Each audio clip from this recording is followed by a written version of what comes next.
Today I'm visiting my Uncle Wallace Emmert to talk with him about his experience as a survivor of World War II.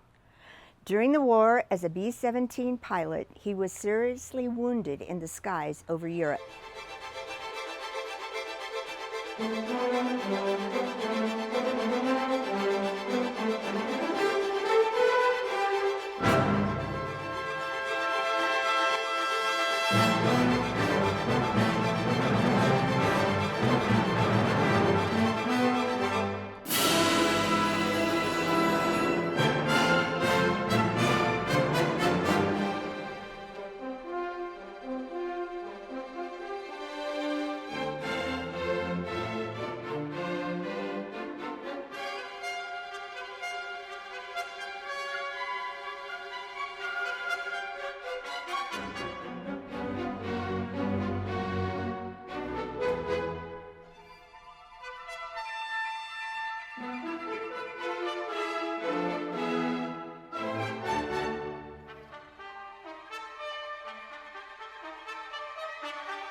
This is his home in Madera, California.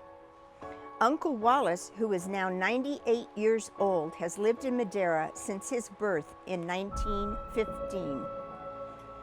Every single day, he thinks about how grateful he is to be alive. In October 1943, Wallace and his crew encountered enemy fire and he was seriously injured. His story is compelling in that his aircraft managed to land safely after 3 of its 4 engines were shot out. Luckily, the nearby townspeople and his enemy captors provided the extensive medical care that he needed to survive.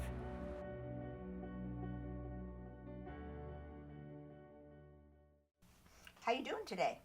Fine. Doing good? Look Yep. good. Yep. I want to start at the beginning. When did you decide you were going to volunteer for the Army? About the time the war started, Why did you volunteer? so I could fly.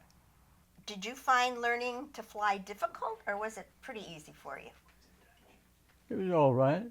So did you have any interesting experiences while you were learning to fly?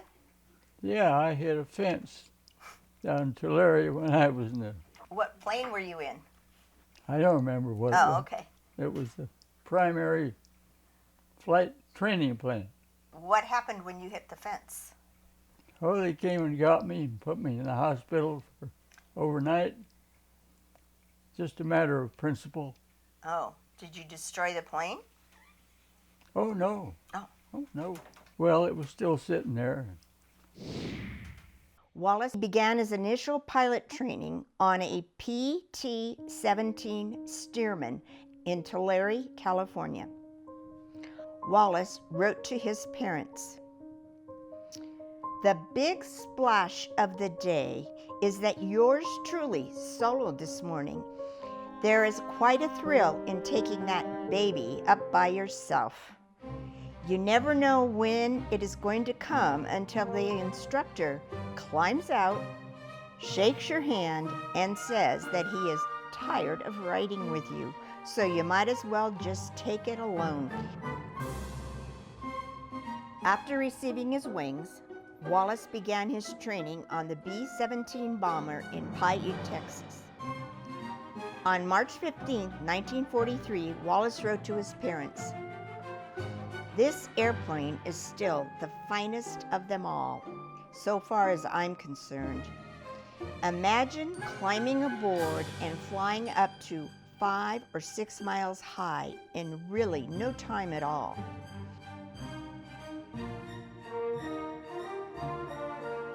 Did you choose the B-17 or was it assigned to you? Came natural. Was that what you had planned that you wanted to fly when you signed up? No, I wanted to fly, that's all. We have this photo of the crew. Where was that picture taken? In Southern California, somewhere down there, we were getting ready to fly. And there's 9 people in the picture, but you had a crew of 10. Right. And so you flew over to Europe in this plane. And what happened, or in a plane, what happened when you got over there with the plane? Oh, they took it away from us, and there was a place away from the airport that we sat there, the 10 of us for, well, more than that, a group of us, for a couple of days. And then we were assigned to an airport with a group. What do they call them? I don't think. The bomber group? Bomber group, right. You were in the 305, 305th Bomber Group? Yes. And then you got another plane when you got assigned to the Bomber Group? That's right. I want to talk to you now about your fourth mission on the B-17, which was October the 8th, 1943. Yeah. As I've been told, for the townspeople in this little town of Urk in the Netherlands, it's a very important day. It brought, when your plane landing outside of their town, brought the war firsthand to them. They had already been occupied by the Germans, but they hadn't, and they'd seen planes flying over very high, but your plane came in, flew right over their town, went out over the water, I'm told, made a U-turn, and came back and flew very low over a school, and then you landed outside of town. And when that happened, the townspeople rushed out to the landing site to see if you guys were okay and to do what they could do to help you. And some of the townspeople hid some of your crew for several days.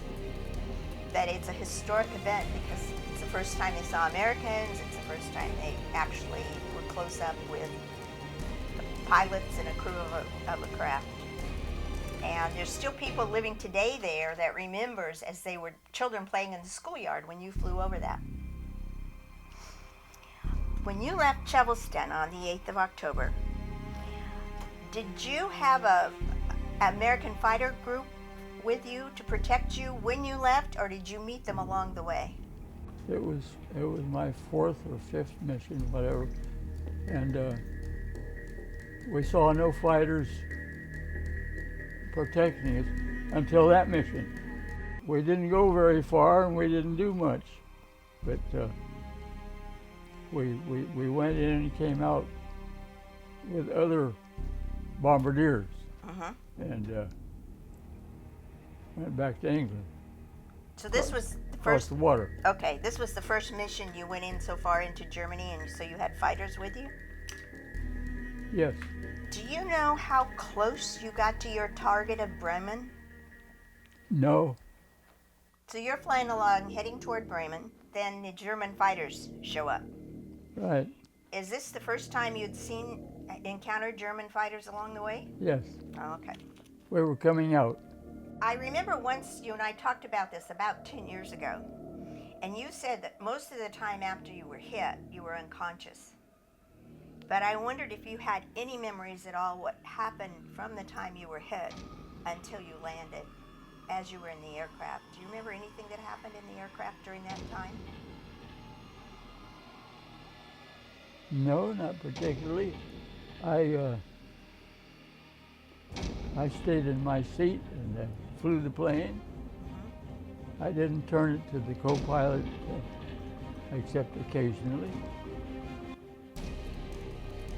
We only had 3 engines, and the time came that we were close to the ground, and had we headed across the ocean, we would have went into it. So we didn't go that way.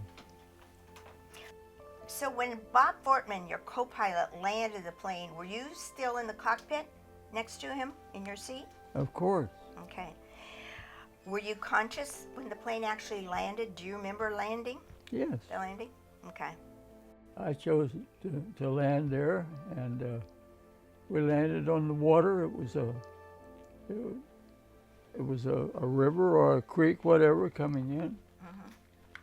And it was that or land out in the ocean and go to the bottom. Right. That's all.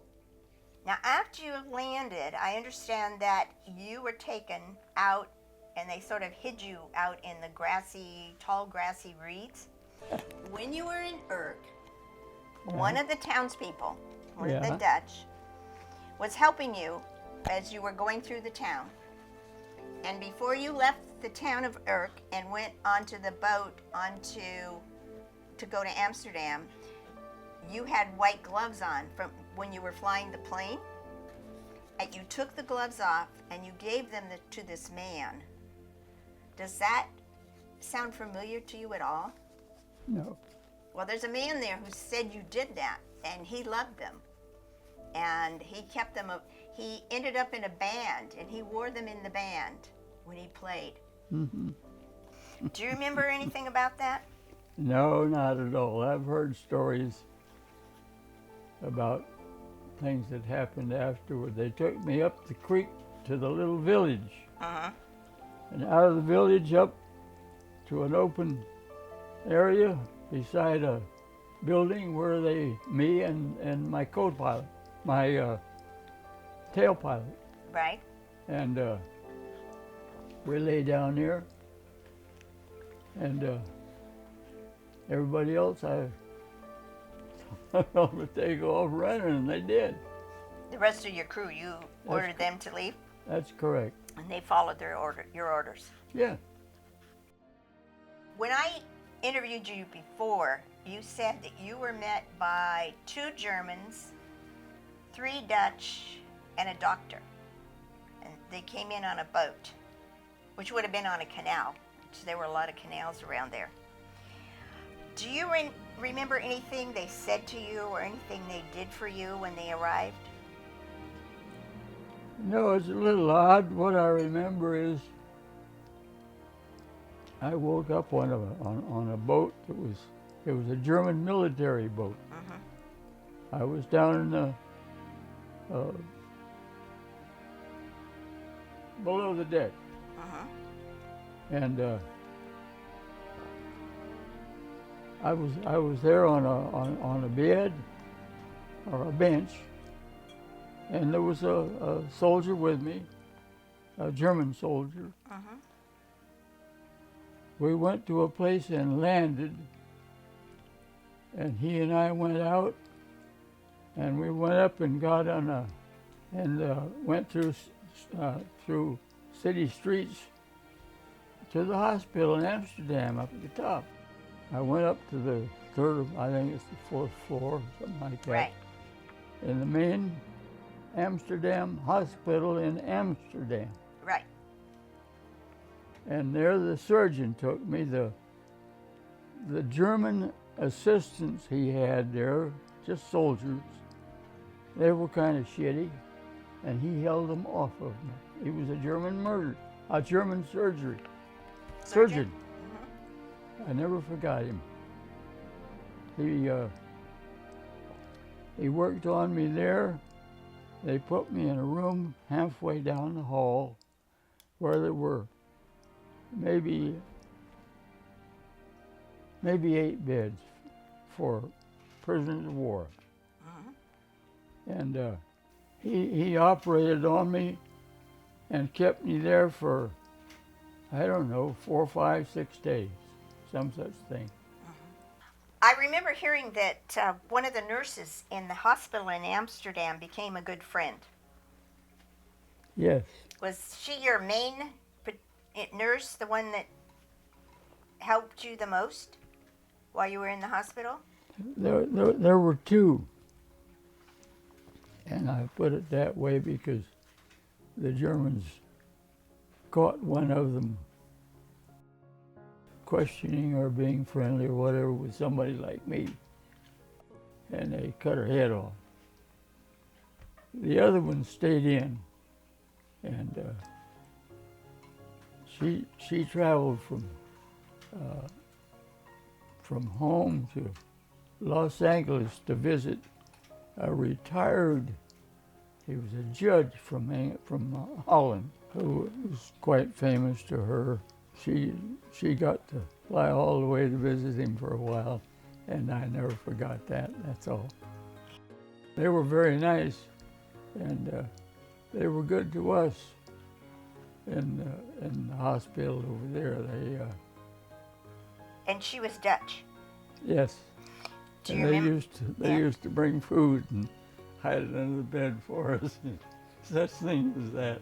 Well, that was nice. Yes. What was her name, the one that came over here?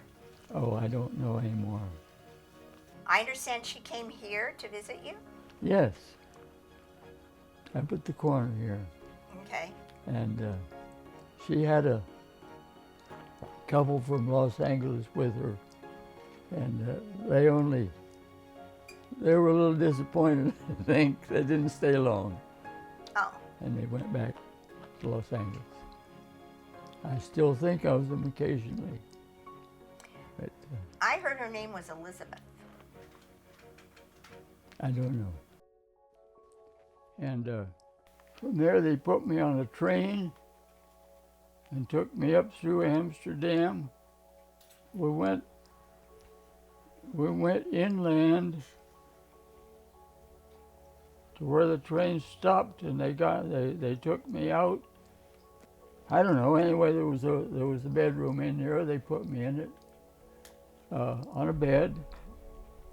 They took me out and took me over here to an American German who was a German military man. He was a questionnaire. He and I had quite a visit. He asked me a lot of questions, and he was an American. We were very friendly. That went on for this one afternoon, possibly the second, I'm not sure.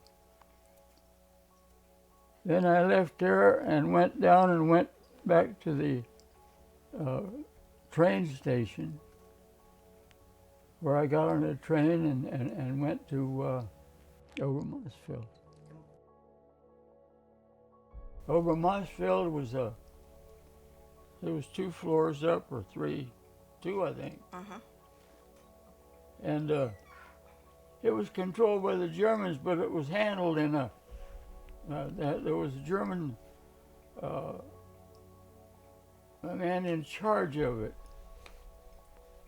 But he was so poor and his job was so bad that he committed suicide before I left there. Oh. And I got to know the surgeon. He was from Australia. There was, up on the 2nd floor, there was quite a large, long room there that had British officers in it who were prisoners of war. Uh-huh. One of them was from the top government in England. They were having a good time all along that side of the room. He took me up there and split a bottle of wine with me. Ah. He was a nice guy. And you built a house? Designed a house? Sure, you got to do something. What's it made out of? That was made out of boxes that the American Red Cross shipped over there, loaded with food and such things as that. They supported it. From the time they picked you up in Urk and took you to Amsterdam and then on to Obermarsfeld, and until you came home, you were always well treated? Yes. I've never known how or why they treated me so well, so nicely. But they did all the way. The time came that they put me on a train and shipped me all the way north, out of the country, where I got on the what was the name of that ship that brought me home? Something like that. Yeah. The American Red Cross shipped over there loaded with food, and they supported it. And that brought me home. When is the first time you knew you were going to be able to go home at a particular, right then almost? Were you at Obermarsfeld at that time, or was it the next place when you found that out? Oh no, they shipped me there from Obermarsfeld. You knew you were going home then? Well, sure. Oh, okay. They put me in a train, took me up. We went through the side of what's the capital of Germany? Berlin. The Americans were already shooting Berlin up. They were starting to bomb it. And we went across one side of it and saw buildings were just all torn to hell. We kept right on going until we got to over Mossville and got on that beautiful ship. How did you find out it was time for you to go home? I don't know exactly. Do you know how many prisoners were exchanged while you were being exchanged? How big the group was? No, Okay. but I recall that they were. Did you see them? Were you put together in rooms with other people that were about to be released? What did you do when you were in Sweden, waiting around, or did you wait around very long? We sat in the ship and ate. Oh. Well, on the Grip Zone, I understand that was a regular Swedish cruise ship, and was everybody on it a prisoner going home? Sure, that was a vessel that as I found out, it was traveling the world to Japan and wherever, and they were scheduling this sort of thing. There was a woman in charge of it. I remember she had to lock the door on her room every night. Oh, with all those soldiers on the plane with her? I mean, on the ship with her? Yeah. So what'd you do on the ship? We ate, and we ate, and we ate, and we ate. And it tasted very good, didn't it? Oh, yes. Was that the nicest cruise you've ever taken? Mm-hmm. They had a proper military restaurant there. Yeah, they had nurses and cooks and everything on board. Then from New York, how did you get to California? That was real good. That was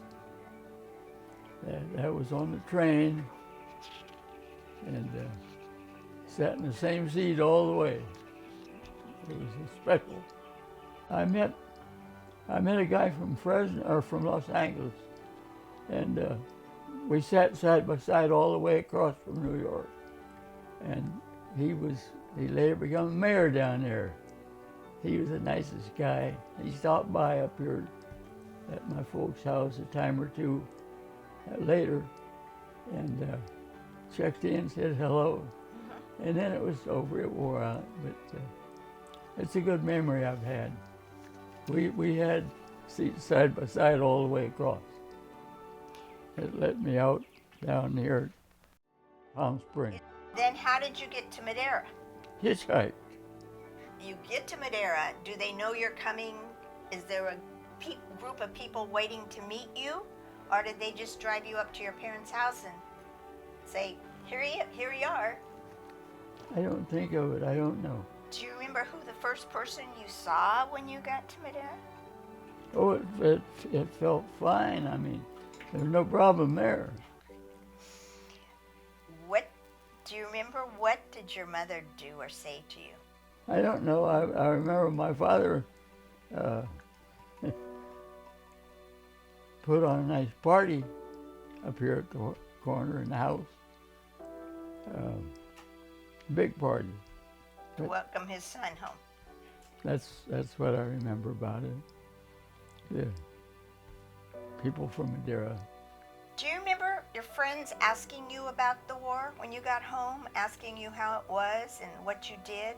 Did people want to know? No, I don't recall that. And did you talk about it to people? Did they understand what you'd been through? Oh, I think so. So when you got home, you married your high school sweetheart. Mm-hmm. Were you finished with the military when you got home, or did you still do more military service? No, they treated me from then on. Medical treatment. Did you go to any military bases around here and participate in any way? No, I spent quite a bit of time way north in a military base up in Washington. My wife and I went up there, and it was all exercise and classes and that sort of thing. When did you go back to farming? When did you start farming then? Was it soon after that? Okay. Yes. I read in one of the letters to your father, when you got home, you wanted a 1,000-foot runway put in right next to the house. Yeah, we were going to put it across here.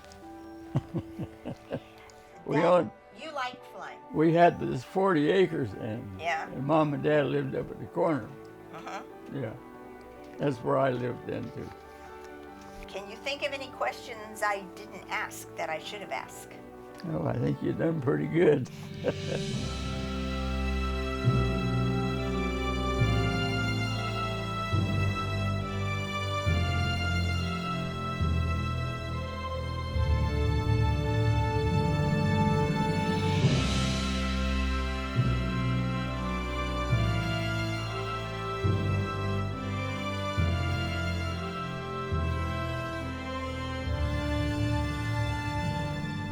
I am Margaret Elizabeth Ogle. I am the youngest daughter of Wallace Emmert. I'm married. We have 3 children. And how many grandchildren do we have? It's, I think, 4. Okay. I live in Madera, California. And I'm going to pass this off to my brother, Patrick. Hi, I'm Patrick Emmert. I'm the middle child, and let's see, I'm married. My wife Susan. We have 4 children and 10 grandchildren. Live in Prather, California, and I work as a forester. Hi, my name is Wallace Ernest Emmert II. I was the firstborn. My father got back from the war. I am married. We have no children. Live on the central coast of California in Monterey County.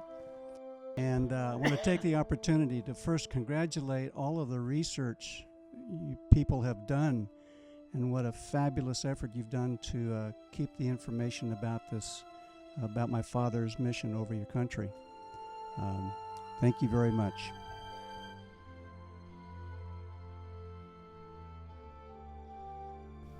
And I want to introduce Maxine Emmert, Wallace's wife. And let's see, you don't want to say anything, do you? No. Estelle and I've been around here about 31 years. She's been around about 31 years and pretty proud of it too, and proud of her. So thank you very much. Keep up the good work, and we hope that all of us can come visit with you.